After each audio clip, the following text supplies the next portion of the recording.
నమస్తే. Welcome to Andhraprabha. నేను తేజస్వి. ఏపీలో రాజకీయాలు రోజుకొక కొత్త మలుపు తిరుగుతున్నాయి. అయితే ఈ రోజు కేసినేని నాని వివాదం తెరపైకి వచ్చింది. అలాగే మరోవైపు వైసీపీ వైపు చూసుకుంటే సీట్లు ఎవరికొస్తాయా అనే గందరగోళం నెలకొంది. ప్రతి ఒక్కళ్ళు కూడా మంత్రులు కానీ, ఎమ్మెల్యేలు కానీ సీఎంఓకు క్యూ కడుతూ ఉన్నారు. ఈ విషయాల గురించి మనతో మాట్లాడడానికి ఆంధ్రప్రభ ఎడిటర్ వైఎస్ఆర్ శర్మ సార్ ఉన్నారు. సార్తో మాట్లాడదాము. నమస్తే సార్. నమస్తే అండి. సార్, ఇప్పుడు నేను చెప్పినట్టు మొత్తం ఏపీ రాజకీయాల్లో అయితే కేసినేని నానిది ఈ రోజు ఒక హాట్ టాపిక్ అయిపోయింది సార్. అసలు అది ఏం జరగబోతుంది, ఎటువంటి మలుపులు తీసుకోబోతుంది అంటారు? ఇప్పుడు ఆంధ్రప్రదేశ్‌లో తెలుగుదేశంలో కేసినేని నాని అనే వ్యక్తి ఒక పెద్ద ఫ్యాక్టర్ కింద లెక్క. ముఖ్యంగా విజయవాడ రాజకీయాల్లో. అయితే ఇదేదో తాజాగా ఇప్పటికిప్పుడు కొత్తగా వచ్చిన సంక్షోభం కాదు. ఇది చాలా సంవత్సరాల నుంచి నలుగుతున్నది. ముఖ్యంగా తెలుగుదేశం అధిష్టానానికి ఆయనకి మధ్య కొంత గ్యాప్ ఉన్న విషయం అయితే మనకి ఇన్నేళ్ల నుంచి రకరకాల సంఘటనల ద్వారా తెలుస్తూ వస్తున్నది. కాకపోతే ఏంటంటే ఇప్పుడు తెలుగుదేశం అధిష్టానం ఒక డేరింగ్ స్టెప్ తీసుకున్నట్టే లెక్క. రేపు అనుకుంటాను తిరువూరులో తెలుగుదేశం కదంగిరా సభ ఉన్నది. ఆ సభకి మీరు వెళ్ళొద్దు అని చెప్పి తెలుగుదేశం అధిష్టానం దూతల ద్వారా సమాచారం పంపించింది. నిజానికి తెలుగుదేశం పార్టీ నాయకత్వము, తెలుగుదేశం పార్టీ అధినాయకుడు చంద్రబాబు నాయుడు గారి వ్యవహార శైలిని బట్టి చూస్తే ఇది చాలా డేరింగ్ స్టెప్పే. ఆయన సహజంగానే కొంత మొహమాటస్తుడు, ఏది సూటిగా చెప్పరు, ఒక కఠిన నిర్ణయాలు తీసుకోరు అనేది ఒక పేరుంది.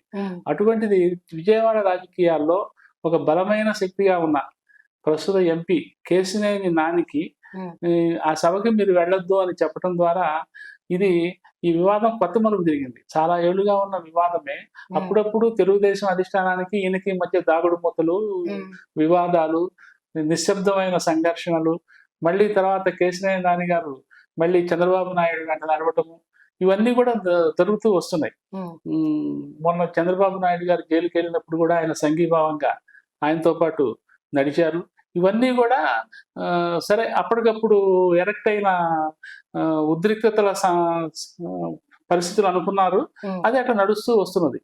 అయితే ఇప్పుడు తిరువూరులో మొన్న ఏం జరిగిందంటే రెండు వర్గాల మధ్య కేసినేని నాని గారి వర్గము అండ్ ఆయన బ్రదరు కేసినేని చిన్ని వర్గము వాళ్ళు కొట్టుకున్నారు. కుర్చీలతో ఎత్తేసి కొట్టుకున్నారు. సో ఆ నేపథ్యంలో ఏంటంటే రేపు మళ్ళీ చంద్రబాబు నాయుడు సభలో కూడా మళ్ళీ రెండు వర్గాల మధ్య గొడవలు జరుగుతాయి అనేది అది అధిష్టానం ఊహిస్తున్నది. ముఖ్యంగా ఆ సభకు మరి కేసినేని నాని గారు కూడా వెళితే ఆయన పార్లమెంటు సీటు పరిధిలో ఆయన గనక వెడితే మళ్ళీ ఈయన వర్గం వాళ్ళు ఆ వర్గం వాళ్ళు యాక్చువల్ ఏమైందంటే ఆ సభ నిర్వహణ బాధ్యత కేసినేని చిన్నికి అప్పగించారు. అక్కడ execution of that meeting. So సహజంగానే కేసినేని చిన్ని వర్గము వాళ్ళు ఉంటారు. సో ఈయన పరిధి కాబట్టి ఈయన కూడా అక్కడికి వెడితే ఒక బాధ్యత గల ఎంపీగా, తెలుగుదేశం పార్టీ ఎంపీగా, తెలుగుదేశం అధినాయకుడు పెట్టిన ఒక ప్రోగ్రామ్ కి మరి ఈయన కూడా అటెండ్ కావాలి. అదే ఆయన బాధ్యత. ఆయన వెడితే రెండు వర్గాల మధ్య మళ్ళీ అటువంటి సంఘర్షణ తలెత్తుతుంది. ఇటువంటి సంఘర్షణలు ఈ ఎన్నికల సీజన్ లో రాంగ్ మెసేజెస్ ఇస్తాయి అనే ఉద్దేశంతో చంద్రబాబు నాయుడు గారు మీరు రావద్దు అని చెప్పారు. సో ఇది రకరకాల పరిణామాలకు దారితీయచ్చు. దీన్ని బట్టి ఏంటంటే రకరకాల ఊహాగానాలు. ఒకటి, విజయవాడ లోక్సభ సీటు కేసినేని చిన్నికి ఇస్తారు. సో ఇప్పుడు కేసినేని నాని గారిని దూరంగా ఉండమన్నారు కాబట్టి ఇక పార్టీ ఆయన్ని పక్కన పెడుతున్నది. ఇక రెండో వాళ్ళ బ్రదరు రంగం మీదకి వస్తాడు అనే ఒక ప్రచారం అయితే జరుగుతున్నది. కానీ ఈ కేసినేని నాని గారిని ఇగ్నోర్ చేసి వేరే వాళ్ళకి సీట్ ఇచ్చేంత పరిస్థితి అయితే తెలుగుదేశంలో యాజ్ ఆన్ టుడే లేదు. అంటే తెలుగుదేశం అధిష్టానానికి కేసినేని నాని గారికి మధ్య అటువంటి సంబంధాలు ఉన్నాయి.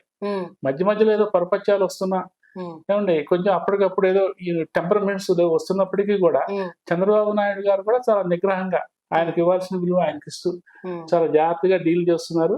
కాకపోతే రేపు తిరువూరు సభలో అక్కడికక్కడ ఉద్రిక్తతలు, టెన్షన్స్, గొడవలు జరగకుండా ఉండటం కోసం ఈయన్ని ప్రస్తుతానికి ఆపారు.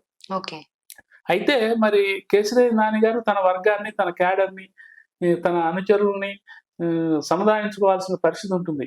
మరి ఏంటి కేసినేని గారి పరిస్థితి ఏంటి ఇప్పుడు అనే అందుకని ఆయన మీడియాతో మాట్లాడుతూ నేను ఇండిపెండెంట్ గా అయినా పోటీ చేయగలను, పోటీ చేసి గెలవగలను, ఏమి ఇదంతా లక్ ఎట్లా ఉంటుందో చెప్పలేము, చివరిదాకా చూడాలి, ఇటువంటి కామెంట్స్ చేయడం ద్వారా ఏంటంటే కాంప్లికేటెడ్ ఈ ఇష్యూ మోర్ కాంప్లికేట్ అయిపోయింది.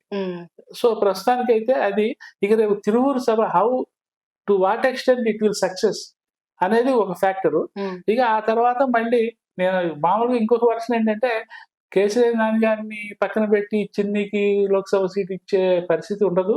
కాకపోతే కేసీఆర్ చిన్ని గారికి వేరే అదే పరిధిలో ఒక అసెంబ్లీ సీటు లాంటిది ఏదైనా చూడొచ్చు అనేది ఒక ఆర్గ్యుమెంట్. సో మొత్తం మీద చంద్రబాబు నాయుడు గారు కేసీఆర్ నాని గారిని వదులుకునే పరిస్థితి లేదు. ఇద్దరిని సముదాయించి ఇద్దరిని దాన్ని ఏమంటాము ఇన్వైట్ చేసి వాళ్ళిద్దరికీ ఒక సముచిత స్థానాలే ఇవ్వడం ద్వారా విజయవాడ సంక్షోభాన్ని ఆయన ప్రాపర్ టైంలో, ఇంకా ఫిబ్రవరి మార్చి వరకు టైం ఉంది కాబట్టి ఆ టైంలో దీన్ని సాల్వ్ చేయగలరు. అది అలాగే ఇక వైసీపీ దగ్గరకు వస్తే ఇప్పటికే స్థాన చలనాలు అనేవి జరుగుతున్నాయి. ఒక ప్లేస్ లో ఉన్న ఎమ్మెల్యేస్ ని ఇంకొక ప్లేస్ లోకి బదిలీ చేయడం కానీ ఇలా జరుగుతున్నాయి. కొంతమందికి ఈసారి సీట్ ఇవ్వట్లేదనే కాల్స్ కూడా వస్తున్నాయి. ఆ టెన్షన్ తో చాలా మంది ఈసారి సీట్ ఉందా లేదా అని చెప్పి సీఎంఓకి క్యూ కడుతూ ఉన్నారు. దీని గురించి విశ్లేషణ. ఇప్పుడు ఈ రోజు యాక్చువల్లీ ఇవాళ రేపట్లో థర్డ్ లిస్ట్ రావాలి. ఇప్పటి వరకు జగన్ గారు ఈ అసెంబ్లీ నియోజకవర్గాలు, లోక్సభ నియోజకవర్గాలకు సంబంధించి ఫిల్టరేషన్ ప్రోగ్రామ్ మొదలుపెట్టి దాదాపు 2 weeks నుంచి నడుస్తున్నది. అందులో భాగంగా మొదటి లిస్టు వారం 10 రోజుల క్రితం వచ్చింది. అందులో 11 మందిని replacements already decided and announced also. ఇక సెకండ్ లిస్ట్ లో అయితే భారీగా 27 మందికి స్థానచలనాలు, అందులో మహిళా మంత్రుల దగ్గర నుంచి ఒకళ్ళిద్దరు మంత్రులు, ఎమ్మెల్యేలు, ఎంపీలు వీళ్ళందరూ కూడా ఉన్నారు. ఆ లిస్టులన్నీ మనం చూసాం, వార్తల్లో వచ్చేసినాయి. ఇక ఇప్పుడు థర్డ్ లిస్ట్ రావాలి. ఇప్పుడు ఆ ఫస్ట్ సెకండ్ లిస్ట్ లో 27 + 11 మొత్తం 38 మంది.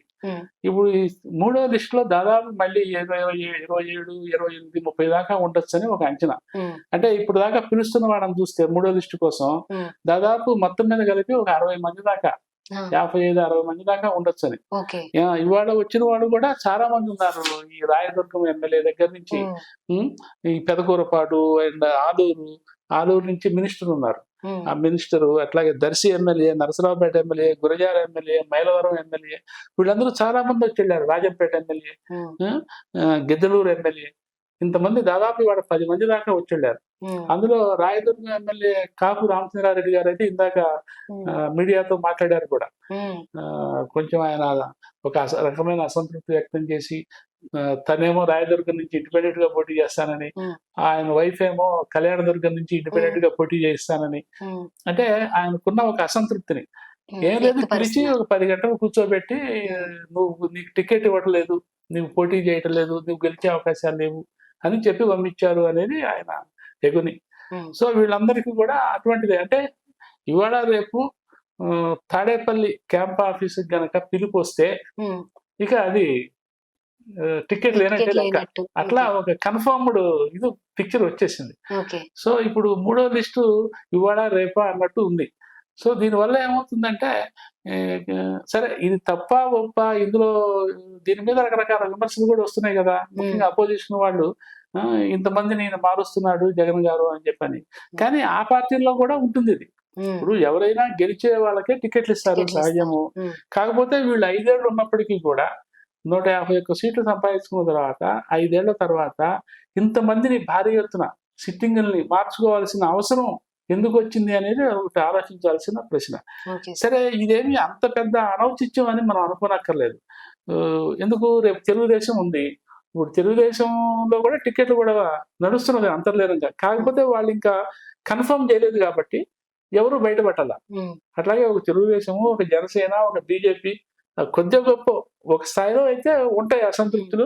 వాళ్ళు మళ్ళీ వలసలు ఉంటాయి. టికెట్ రాని వాడు ఇంకా నెక్స్ట్ సెకండ్ పార్టీ ఏముంది, probable party and safest party చూసుకుంటాడు. అటు నుంచి కూడా వైసీపీలోకి వచ్చే వాళ్ళు ఉండొచ్చు, అంతే కదా. సో వైసీపీలో టికెట్ రాని వాళ్ళు వేరే పార్టీలకు పోతారు. సో ఈ ప్రాసెస్ మొత్తం ఏమైందంటే, కాకపోతే తెలుగుదేశము, జనసేన అనే కూటమి కొంచెం వాళ్ళ ఆర్గ్యుమెంట్ బలంగా జనంలోకి తీసుకెళ్లడం ద్వారా వైసీపీ మీద ఒక రకమైన నెగిటివిటీని ప్రొజెక్ట్ చేయడం కోసం దీన్ని వాళ్ళు ఒక పెద్ద దీనిగా అస్త్రంగా వాడుకుంటున్నారు. సో వాడుకుంటున్నారు. ఇదంతా రాజకీయాల్లో మామూలే. ఇప్పుడు రేపు వాళ్ళలో కూడా ఇటువంటి పరిస్థితి వచ్చినప్పుడు వీళ్ళు దాన్ని అదే పనిగా వాడుకుంటారు. ఇవన్నీ నడిచేవే. కాకపోతే ఏంటంటే ఇప్పుడు ఈ తాడేపల్లి క్యాంప్ ఆఫీస్ నుంచి ఇట్లా ఈ బయటపడుతున్న వాళ్ళందరూ నిజానికి ఈ ఏ పార్టీలో చేరడానికి అవకాశం ఉంది అనేది ఆల్రెడీ ఇప్పుడు మీకు ఇప్పటికి తర్జన భర్జనలు అయితే జరుగుతున్నాయి. సో అల్టిమేట్ గా మరి వీళ్ళలో కొంతమంది అయినా సరే తెలుగుదేశంలోకి పోతే మరి తెలుగుదేశంలో ఆయా ప్లేసుల్లో సీట్లు ఆశిస్తున్న వాళ్ళు అసంతృప్తిలో అవుతారు. మళ్ళీ వాళ్ళు ఇంకొక ఆప్షన్ చూసుకోవాల్సిన పరిస్థితి వస్తుంది. సో ఇదంతా కూడా చూస్తే ఏమవుతుందంటే ఏపీ రాజకీయాల్లో ఈ నెల వచ్చే నెల కూడా ఈ వలసలు తీవ్రమయ్యే పరిస్థితికి దారి తీస్తున్నది. ఇదంతా ఎందుకు వచ్చిందయ్యా అంటే రాజకీయాల్లో కొత్తగా ఒక ప్రైవేట్ కంపెనీల ద్వారా ప్రైవేట్ ఏజెన్సీలు, ఐపాక్ లాంటి ఏజెన్సీలు సర్వేలు జరిపి ఏమండి చాలా తీవ్ర మైక్రో లెవెల్లో సర్వేలు జరిపి ఆ ఎమ్మెల్యేలు ఎంపీల పుట్టుపూర్వోత్తరాల దగ్గర నుంచి వాళ్ళకి ఎంత ఎడ్జి, ఏ మైనర్ ఎడ్జి ఉన్నా సరే ఓడిపోవటానికి దాన్ని వీళ్ళు భూతద్దంలో చూపించడం ద్వారా ఏమవుతుందంటే అధిష్టానం వాటిని సీరియస్ గా తీసుకొని ఎందుకైనా మంచిది ప్రెస్టీజియస్ ఈ టైంలో అని చెప్పి వాళ్ళని పక్కన పెట్టడానికి ప్రయత్నిస్తున్నారు. ఇది దీని అంతటికి మూల కారణంగా మనం దీన్ని భావించవచ్చు. Okay sir, thank you so much sir. Thank you అండి. చూసాం కదా, మొత్తానికైతే సార్ చెప్పినట్లు ఈ స్థాన చలనాలు అనేవి ఇప్పుడు ఈ 2 నెలల్లో ఎలక్షన్స్ రాబోయే పీక్ టైం కాబట్టి ఈ టైంలో ఒక పార్టీ నుండి ఇంకో పార్టీకి వలసలు అనేవి కంటిన్యూస్ గా ఒక రకంగా జరిగే అవకాశం అయితే తప్పకుండా ఉంది. ఇదంతా కూడా మూల కారణం వచ్చేటప్పటికి సర్వే వల్లనే ఇదంతా జరిగే అవకాశం ఉందని అయితే సార్ చెప్తున్నారు. అలాగే ఇక టీడీపీ విషయానికి వచ్చేటప్పటికి కేసినేని నానిని అయితే పక్కన పెట్టే సిచ్యువేషన్ మాత్రం టీడీపీ తీసుకోదు. తప్పకుండా ఆయనకే విజయవాడ నుండి సీట్ ఇచ్చే ఛాన్స్ అయితే ఉంటుంది. కానీ కేసినేని చిన్నిని కూడా పక్కన పెట్టకుండా ఆయనకు కూడా అసెంబ్లీ సీట్ అనేది ఇచ్చే ఛాన్స్ ఉంటుంది అని చెప్పి సార్ చెప్తున్నారు. సో చూద్దాము ముందు ముందు ఇంకా ఎటువంటి రాజకీయ పరిణామాలు అనేవి జరుగుతాయి అని చెప్పి. Keep watching Andhraprabha.